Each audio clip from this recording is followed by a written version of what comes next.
बोलू नको.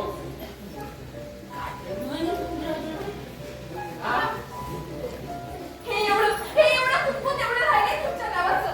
ते घ्या आणि पुसून टाका आणि जावा त्या कलाच्या डोक्याला लावा. म्हणजे तुम्ही सुटणार आणि मी सुटेल. काय बायकोची साथ आहे का? मी दारू पितो म्हणून माझी अशी अमर्यादा करते तू? तुला अशी पावती पाडून तोराई दारूच पाजतो. तू दारू जरी मी रायतून घरातून चालती हो,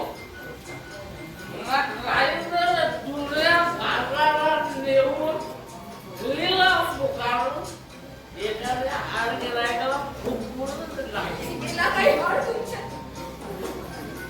लागतेस का पिते? पिते का जाते? तिथं दादासाहेबांकडे लावालावी करून मला त्यांच्याकडे जायला बंदी करावीस?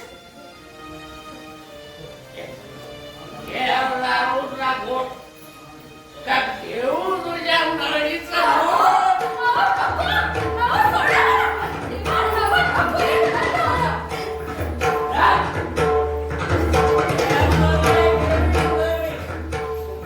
तुझ्या भावानं आंघोळ घालून मोकळा होईल.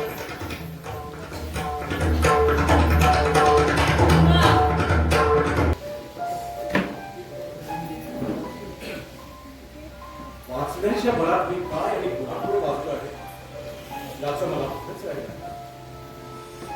शास्त्री बुवांचे ते कर्णधार आणि प्रामाणिक हृदयाचे ते विद्यार्थ्या बद्दलचे पूर्णोत्तर मी वेळासारखा या बाल विद्वेषमध्ये शरद बाईसाहेब परत येण्याची वेळ झाली. आज आपण फारच वेळ वाचत चुकलो नाही का असं मला वाटतं. आता पुरे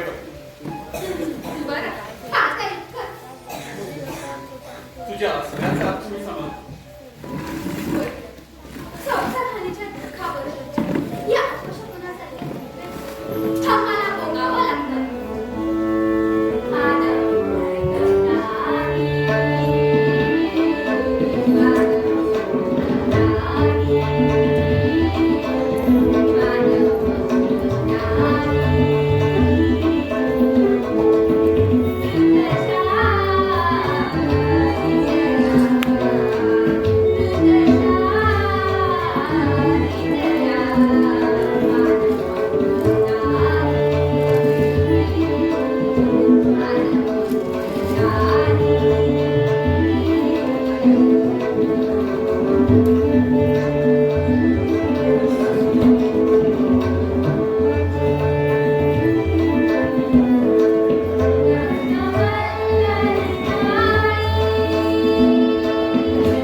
तुम्ही पुरुष तुम्हा विद्वांच्या परिस्थितीबद्दल अति लोकशून्य होऊन त्या नको त्या गोष्टीवर विश्वास ठेवायला अगदी तयार आहे.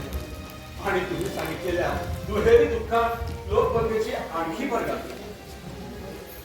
एखादी विश्वास सदाचरणी आहे त्या अति शुल्ल असलेल्या गोष्टीवर विश्वास ठेवताना आम्हाला मोठं संकट पसरल्यासारखं वाटतं.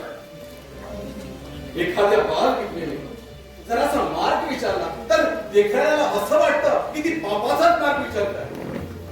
आणखी काय सांगायचं, पाण्यात बुडत असलेल्या विधवेला जर कोणी हात दिला तर तो त्याला वर काढण्याऐवजी नरकात टाकलीत आहे अशी आमची आर्यांची समजूत झाली. बरं, चालू ठेवा वगैरे.